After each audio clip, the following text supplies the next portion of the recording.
So this person says, admit it. Every time Democrats get power, all they do is blame Republicans. LOL, laughing face emoji. Well, the beautiful thing about your assertment is we can check it against historical data, right? What do Democrats do when they get power? Let's just look at my lifetime, right? I was born at the tail end of the Nixon administration, so I lived during the scandal-plagued tail end of the Nixon administration and then the Ford administration. Then we go into Carter, Reagan, Bush, so forth, so on. So Carter was a one-term president. In comes Ronald Reagan, and he is going to fix a downtrodden economy. What does he do? He cuts taxes more than any president in American history, right? He deregulates, he cuts taxes. He makes sure that the corporations and the ultra-rich get to keep as much of their money. And what happens? He blows a massive hole in the debt and deficit. We see inflation skyrocket. We see Reagan increase taxes 14 more times over the course of the next 7 years, and he still can't right the ship.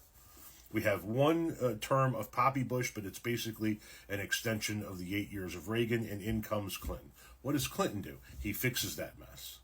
He works with a Republican Congress to fix that mess.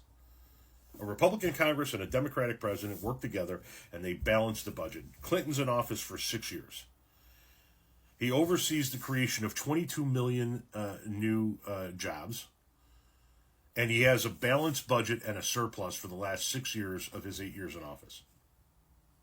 He hands that off to George W. Bush. What does George W. Bush do? He promptly gets the Bush tax cuts and invades Afghanistan and Iraq. Becomes the first president in American history to start wars while cutting taxes. Blows a massive hole in our debt and deficit again. And we enter into the worst recession since the Great Depression.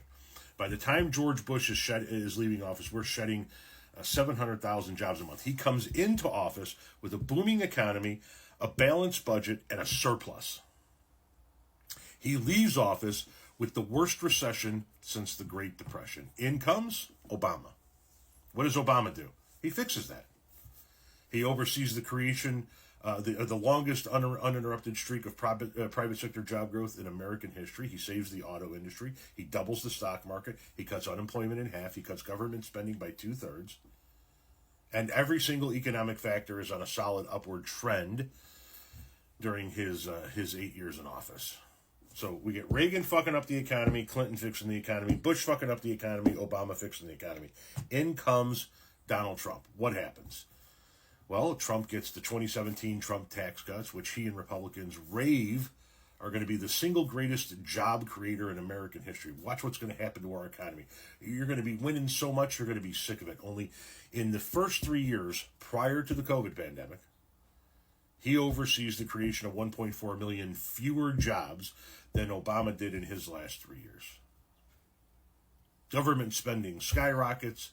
The debt and deficit go way through the fucking roof. We don't see the creation and the booming economy that he said we were going to see. And then we enter 2020, where he ignores a global pandemic, fights with the governors, fights with the medical professionals, and our economy gets driven off of a fucking cliff. In comes Joe Biden. What does he do? Well, he puts employment back to pre-pandemic numbers and blows past it by 3.8 million jobs. We're producing more energy domestically than we ever have before. The stock market has hit all-time highs. And now we're going to pass that off to another president, whether it be Kamala Harris or Donald Trump. So when you say that all Democrats do is come in and blame Republicans, I would argue that history says otherwise. History says all Democrats do is fix messes that Republicans make. At least that's the way it's been in my lifetime.